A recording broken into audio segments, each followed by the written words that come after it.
What archiving does is it removes data from your working database and moves it into historical or an archive database. It's a separate database that is exactly the same format as your regular working database and can be used exactly the same way as you do your regular working database. So why would you archive? When was the last time you needed to look up someone's contribution detail information from 1995? Probably in 1999. So why have all of that old contribution transactional detail information taking up space and records into your current working database? Makes no sense. So the ability in CDM Plus to move that information out of your working database and put it in a historical archive file in case the day ever comes that someone needs to access or recall something from 10 or 15 years ago, you can go back and do that. The process is to click archive. It will come through and say, what do you wish to do? Because the archive process also has a restore. So people that you archived out, you can bring them back out of the archive and bring them back into your working database. That's the restore process. When we start the archive, if you've got an existing archive that you created last year or yesterday or 10 years ago, it would be listed here. You would select that. We don't have that. We're going to create a new one. Archive. We'll call this Webinar Archive Database. And it's going through and it's creating the empty data housing or the database structure wherever your database lives. In this case, it's on the cloud. This takes just a minute. So what we have in here, we've got several different options: a standard archive, a copy only, or a delete only. In most every occurrence, you're going to do a standard archive. How are you or what are you going to archive out? Perhaps it's going to be people, households that you've selected in the mailing code have transferred out. So I'm going to select the address record because that's going to be our piece that we're going to move. If we do all records, it's going to move all address records out of your database. And so you'll end up with no membership data at all because this is going to pull it all out. So what you want to do is typically you will do an archive based on a find. And in this case, we only offer an advanced find. I set up this advanced find. In my scenario here, we said in the address, we said mailing code,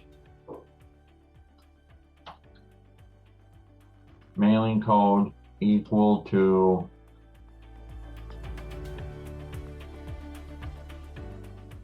I work with my own church's CDM Plus database, and I have a mailing code very similar to this that says to be archived 2021.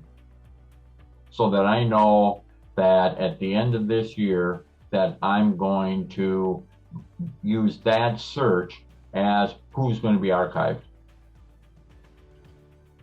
So when I select this mailing code and click OK, I've just set up who I'm going to archive. I've got 104 records, address records. I've got none in my archive because I should have no records in my archive. I just created it. Might be a good idea to preview who's going to get moved out, and it's going to be these people. And in saying this, what's important to know is what information is going to be moved over into the archive database. So when we talk about membership and we talk about contributions, everything is tied back to the base record structure, which is the address record. Individuals are, as Alex mentioned this morning, individuals are connected to the household or the address record. Giving units are connected to the address record, and they may also be connected to the individual. So by selecting to archive out address records, it's going to archive out address records, individual records, visitation records, pastoral records, attendance records. It's going to archive out all membership and all contribution records. It's not going to touch the accounting, but it's going to touch and move all membership and contribution information for these, how many ever people, 13 records that have been selected. So if I select OK here, it's telling me that this is what I selected to archive, address records. Continue. This says, do you want to back up your primary database, your working database, before archiving? If you're hosted, your backups are done automatically every late night by CDM Plus.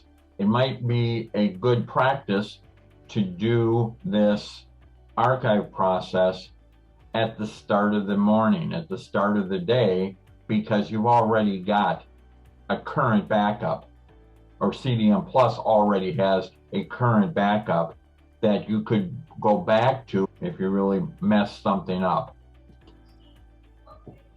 And in this case, it's coming through and it's going to pull those people out and it's building that archive file. It'll take a while to spin through. Now you can do more selective archives. So I could have gone through and selected contribution detail or contribution transactions and said, I want to archive out any contribution detail entry that was greater than 3 years old. So that I would have 19, 2020, and 2021 contributions only in my database. Same could be said, it'd be done for your accounting ledger transactions. You could pull things that were more than 3 or 4 or 7 years old, whatever criteria that you wanted. The archive is done. So if I came through my membership and did a search on mailing code equal to archive or ready to archive, I ought to find none. No matching records. I'm going to come back into the archive.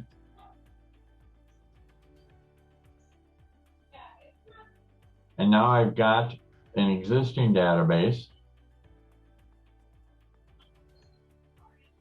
And I'm going to show the setup. I'm not going to go through and do this archive. So if I came through down to my contributions,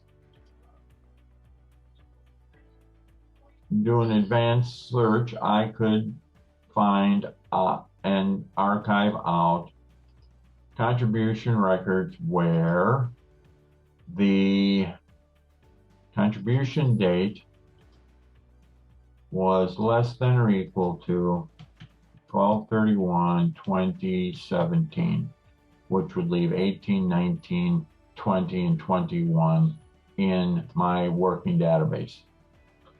If I preview this, it's going to show all of this, and I don't know where the date is on here. Oh, because it's showing deposit date. I could change this to be the contribution date, and I'd see it. So that's how you could be selective, and all that this would do is it would pull off as much, it would copy as much information as it needed to create a contribution record in the archive. What does that mean? Is if the address record and the giving unit record did not exist in the archive database, it would copy and create those records, and then it would be able to remove these contribution transactions out of your working day-to-day database into the archive database. It would still leave the address record and the giving unit record in your working database. It would not remove that, but it would copy as needed. So we now have